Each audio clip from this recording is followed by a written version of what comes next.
appetite for that at this moment. If you look at, you could speak, you could do your own polling, and there's no political appetite from it from the standpoint of the legislature, but I will certainly bring that up. I'll bring that up as one of the points. There's a great appetite, and I mean a very strong appetite, for background checks, and I think we can bring up background checks like we've never had before. I think both Republican and Democrat are getting close to a bill to doing something on background checks.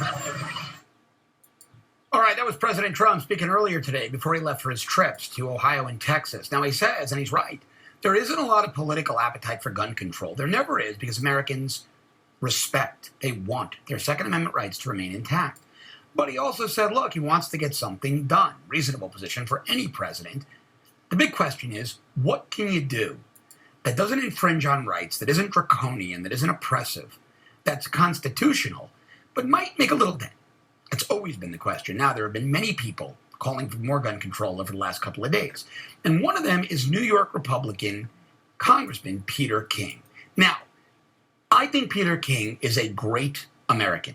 I think few people understand Homeland Security better than Pete King. He was chairman of the Homeland Security Committee in the House. He was there in New York on 9/11. He understands what New York went through. He's been a great champion for those 9/11 first responders. Outstanding on those issues. Could not disagree with the man more on gun control. And this is a guy I respect. I think Pete King is a great American. But I feel he is dead wrong when it comes to gun control, outstanding on security issues.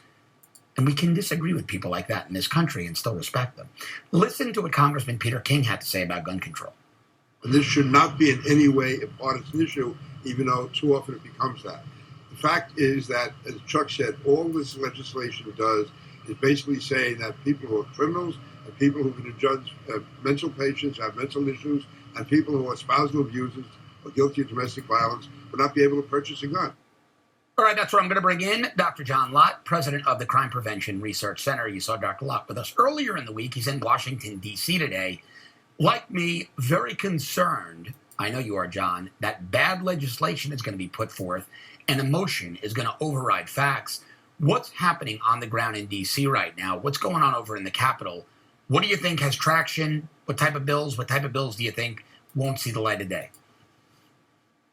Well, they may pass the universal background check bill. It passed the House earlier this year, and I've heard that even if the Senate doesn't directly act on it, the Democrats will try to move it into the budget, kind of like what happened with the Fix Nix bill last year, and they'll try to get it passed that way. And I would guess they probably have a really reasonably high probability of getting it through. I have to say, I don't think there's really a serious discussion about this. I mean, a couple points. One is after this attack, as well as every other mass public shooting, we keep on hearing, well, we need to pass background checks on the private transfers of guns, the universal background checks.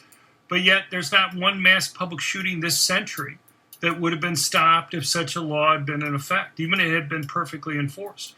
These criminals, these killers, either bought the gun legally or they stole them. Neither of them would have been affected in any way by such a law. You brought up something the other day that I didn't mean to cut you off, Doctor, but you brought up something the other day when you were on the show where a point I think needs to be reiterated. You said, show me one shooting over the last how many years that was, when they're talking about these universal background checks for private sales, you said, show me one crime, one notable crime, one active shooter event, mass shooting that had been conducted with a gun that was sold in a legitimate private sale transaction. The last 2 days since I had you on, I've researched. You were right. I can't find one. Yeah, no, this century, there's not one case like that. I mean, but people seem to think that these background checks have no cost. I'm in Washington, D.C. here, as you say. In order to privately transfer a gun, it costs $125.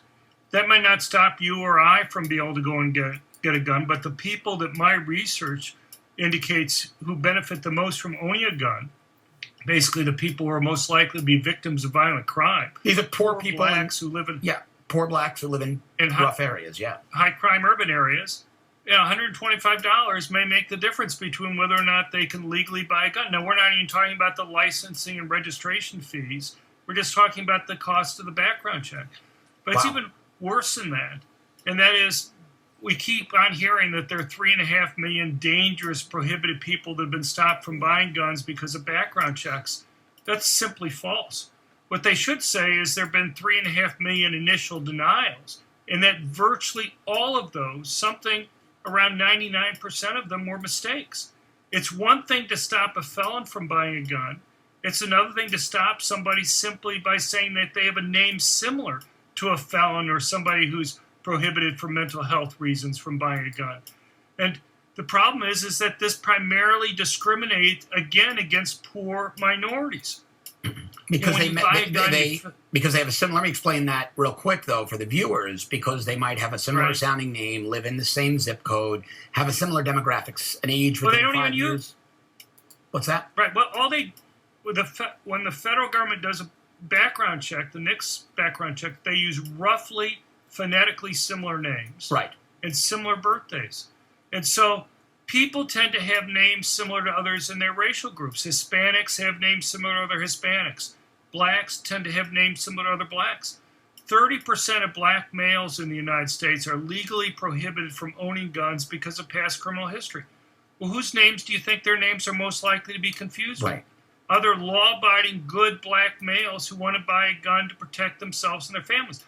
Now, there's no reason there should be these mistakes. Private companies do background checks on employees all the time. If they had an error rate that was 1/100th the error rate that the federal government has, those companies would be sued out of existence under federal law. They'd be out of business. The free market, nobody would use their services. They'd be wasting employer time and money. Right, but they face legal liability too. Sure, certainly, And yes. the thing is, Yep. the error is there. Well, if that makes sense there, why doesn't it make sense for purchasing a gun? The thing is, if you bring up any of these problems, Democrats will scream poison pill.